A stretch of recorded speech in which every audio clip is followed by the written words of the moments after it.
everyone. Someone sent me 5 questions that I thought were especially insightful and especially indicated that they were really thinking through how does Bitcoin work? How do the pieces fit together? How does it all fit together? And I just thought they were fantastically good.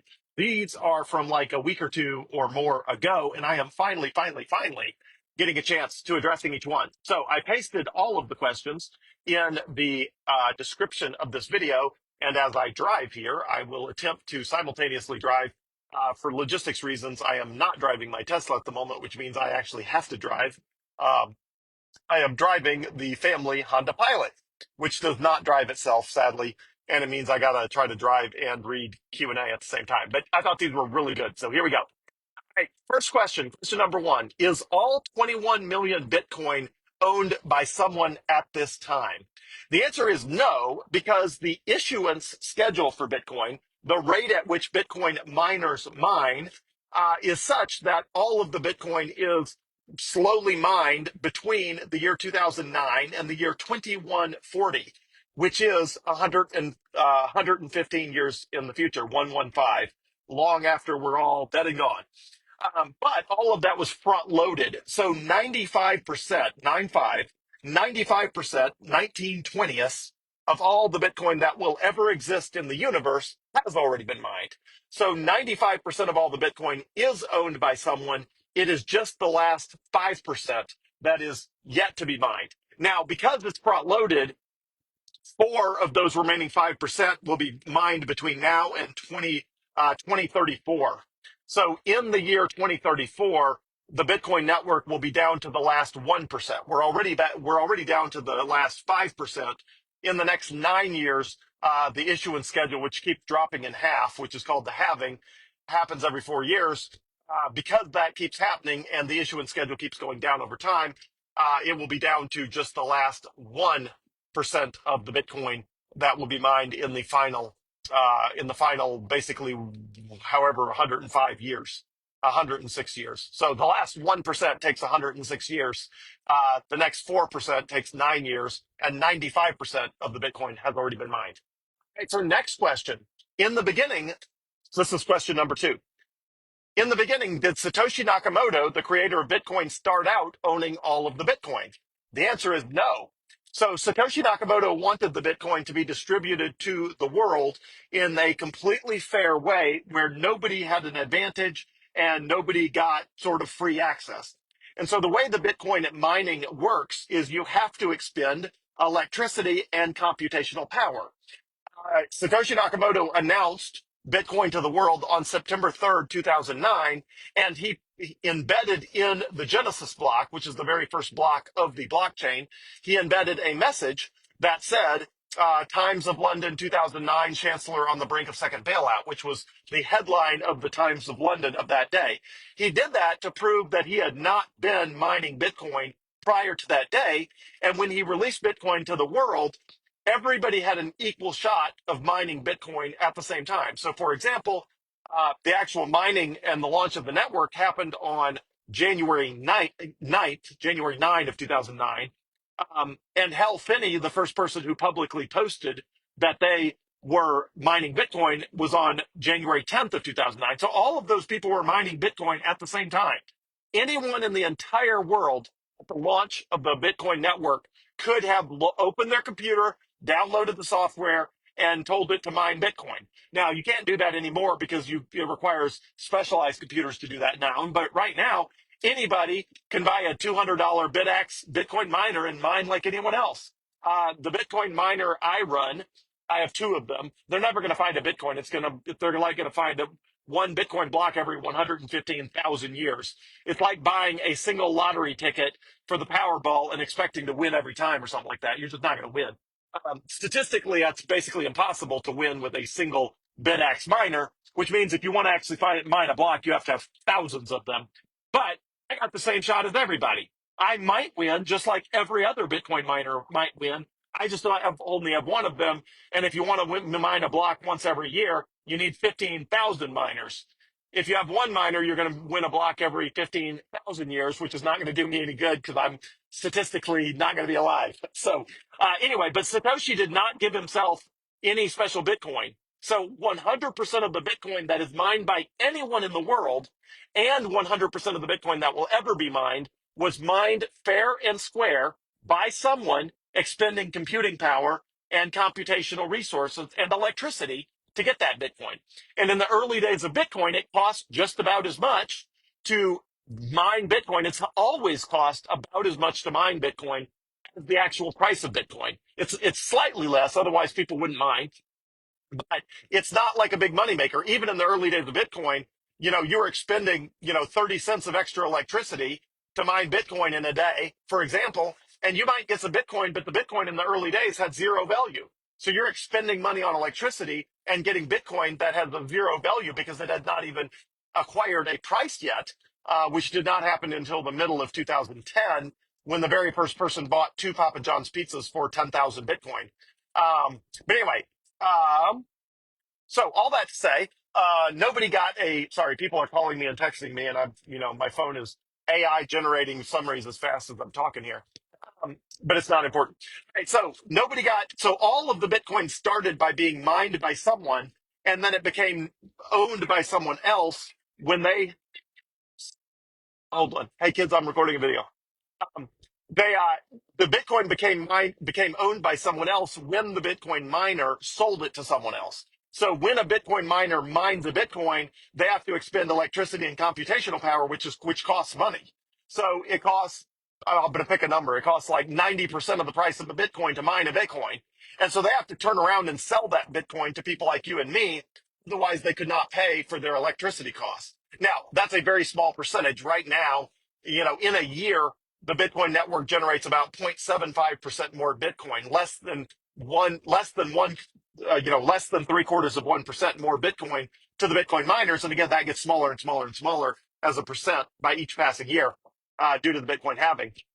But anyway, all that to say, every Bitcoin that has ever been acquired by anyone was either mined fair and square by a Bitcoin miner expending computational power, uh, and electricity, or it was bought by someone from a Bitcoin miner who expended computational power and electricity. Nobody got a free lunch. Nobody got a free ride. Nobody started owning all the Bitcoin.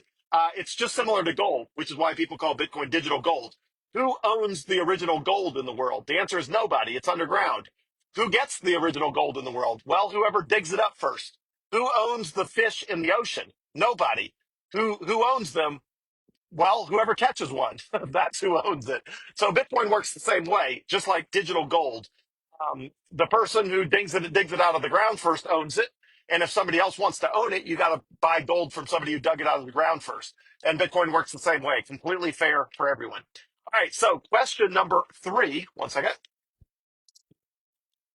Question number three: who owned all the Bitcoin to begin with? So this is on, tail end of question number two. So the answer is nobody. Nobody owned all the Bitcoin to begin with.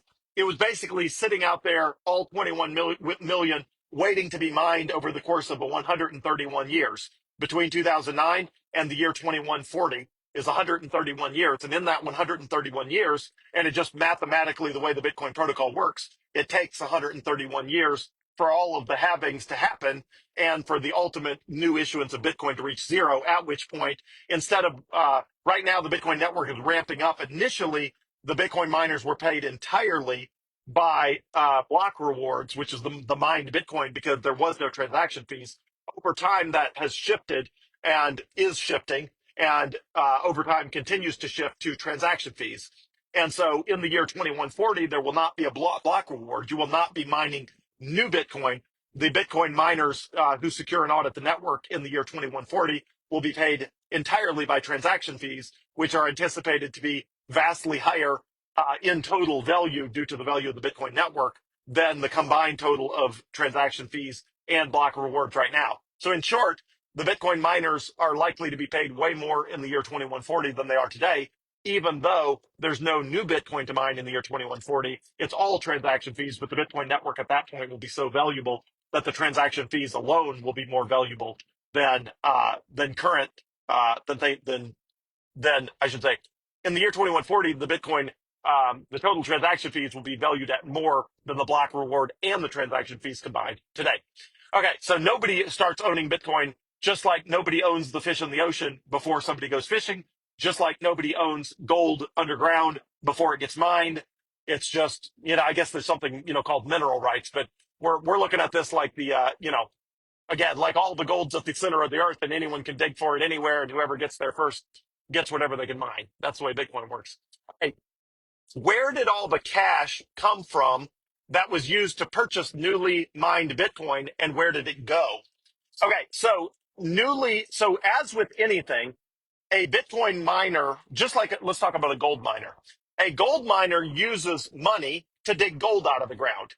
And then they sell that gold for a profit to someone who wants gold for jewelry or industrial uses, or to sit on it for its monetary value, because obviously gold, the vast majority of the value of gold is its monetary properties. Gold had value for monetary reasons long before it had any industrial uses, and its decorative uses have always been a relatively small percentage of gold value. Its monetary attributes are what give gold the vast majority of its value. Okay, so the question here, again, I'm doing a video here, and while I'm doing a video, I've got like 26 messages on Signal, text message, Facebook Messenger, multiple phone calls. Forgive me, I should have set my phone to do not disturb before I even started this. So where did the cash come from? Well, just like where did the cash come from on digital, on the Yellow Rock, is somebody put up the investment dollars to start digging. They put up the investment dollars to start digging. The gold got dug out of the ground. Hold on, let me see if I can silence. Going do not disturb does not mess you up if I do that live in the middle of a video. Let's hope for fewer interruptions. Um, All right, so just like with gold mining, a group of investors puts up the money to buy the equipment to dig the gold out of the ground. When they're done doing that, they sell the gold to people who want gold in order to pay for the mining equipment, the land that they're mining on, the electricity to purify the gold, all of that. So Bitcoin works the same way. The original money that is used to get the Bitcoin in the first place is put up by investors. Investors buy Bitcoin mining equipment and they pay for electricity. Eventually, their Bitcoin miners mine new Bitcoin. Because it's so expensive to mine Bitcoin, they sell their Bitcoin at a profit, but often not a huge profit. It's often a relatively small profit. They sell their Bitcoin into the marketplace, and someone who wants Bitcoin for its monetary properties buys it from a Bitcoin miner. Same with gold. Investors put up money to buy gold. The gold is dug out of the ground. They pay back the people for the equipment and the electricity and the labor and all of that, and which leaves a small profit. And the money that it is used to pay for the gold that got dug out of the ground comes out of the hands of people who want the gold that came out of the ground. Same with Bitcoin. The money that pays the Bitcoin miners to go get it, plus the profit they have to pay to the Bitcoin miners, comes from people who value Bitcoin because of its monetary properties and want to own Bitcoin because it is a better store of value than stocks, bonds, real estate, or anything else. So because of Bitcoin's monetary properties and because it stores value due to its scarcity, fungibility, durability, verifiability, divisibility, all of the attributes of money, of which there are between 5 and 8, depending on who you ask, of primary attributes of what makes a good money. Bitcoin does a better job on those between 5 and 8 attributes, depending on how you count them, than anything else in the world. Therefore, people want it because it stores value. They can exchange it for stuff in the future. They can carry it across borders. All of the things that make Bitcoin amazing, people want Bitcoin for all of those reasons. And so they're willing to pay for it.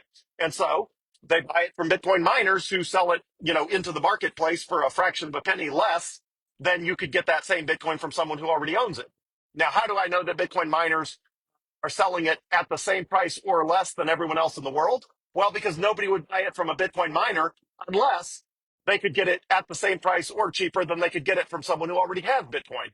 And so that's the way markets work. Everyone for any commodity, it doesn't matter if it's gold, silver, soybeans, rice, you know, corn, Bitcoin, every commodity, everybody wants it for a price that's equal to or less than they can get it from anyone else in the world. So that's how I know the Bitcoin miners are selling it for the same price or less than anyone else is selling Bitcoin anywhere in the world, because otherwise me and everyone else who is accumulating as much Bitcoin as they possibly can would buy it from someone who already has it instead of from a Bitcoin miner. So where does the money come from? It comes from investors who mine the Bitcoin or after it's been mined, it comes from people holding US dollars like me. Well, I don't own any Bitcoin, any US dollars anymore, but I used to. It comes from people like me who used to own Bitcoin dollars, or sorry, used to own US dollars, and determined that that was a bad place to keep wealth, and therefore converted it to Bitcoin. And then I sold my stocks and bonds and converted those to Bitcoin. And any real estate I could ever get my hands on, I sold and converted that to Bitcoin. And it's just that simple. So that's where the dollars came from. Hey, next up, the last of the five questions, number 5 out of 5. Where does all the cash come from that is used to purchase the newly mined Bitcoin? And where does that cash go? And what is it that gives that Bitcoin value without being owned ever by anyone yet? Okay, so let me get a drink and I'll answer. Okay, so the answer is I need to stop here at a gas station. I'm not sure if this is the one. We're going to find out. Anyway, so the answer is okay. So money comes from people who wants Bitcoin, and that let me see what the specific. Oh, and what gives Bitcoin value? What gives Bitcoin value is its monetary properties. It has better monetary properties than anything else that exists anywhere in the world because it's more durable, more fungible, more scarce, more divisible, more authenticatable, more verifiable, more all the things. It's scarce, mainly scarce. Like scarce is by far the number one thing.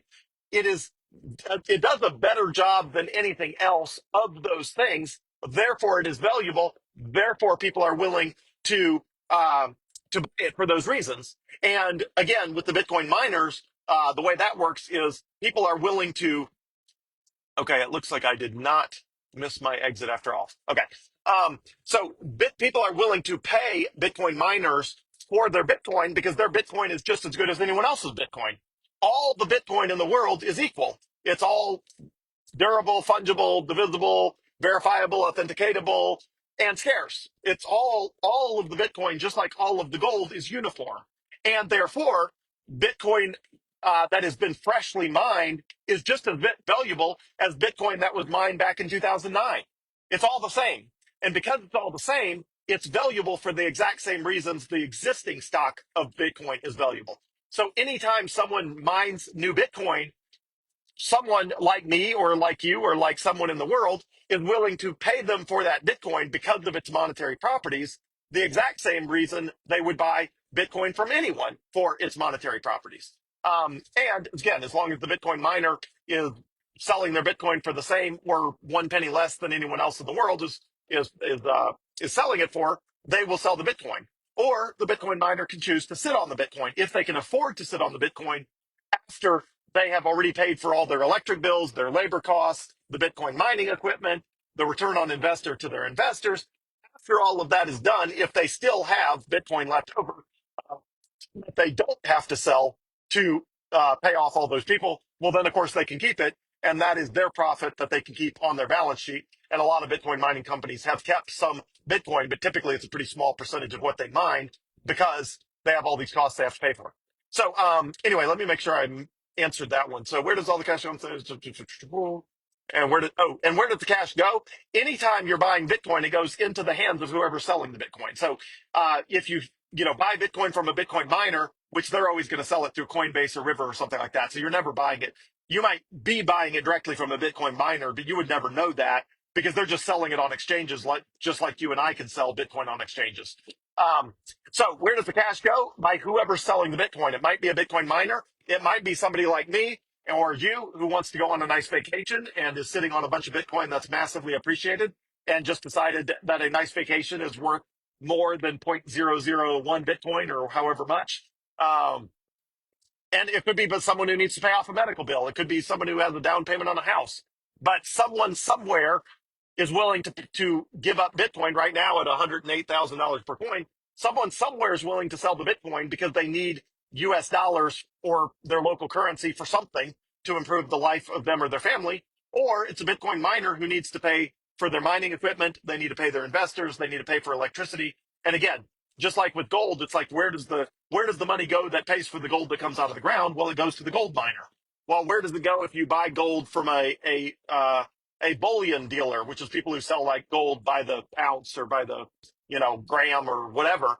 And the answer is, well, it goes to them and back to someone somewhere along the chain who decided they were willing to part with gold for $3,400 an ounce or whatever it is. Anyway, hope all that makes sense. A lot of moving part, fantastic questions. And again, the last part of that is what gives it value if it's never been owned by anyone? The answer is because it has all the monetary attributes of every Bitcoin that's ever been mined before and all the Bitcoin that's ever been owned by anyone before. And because Bitcoin is so amazing, it has all these incredible attributes that make it super valuable. And that's how that works.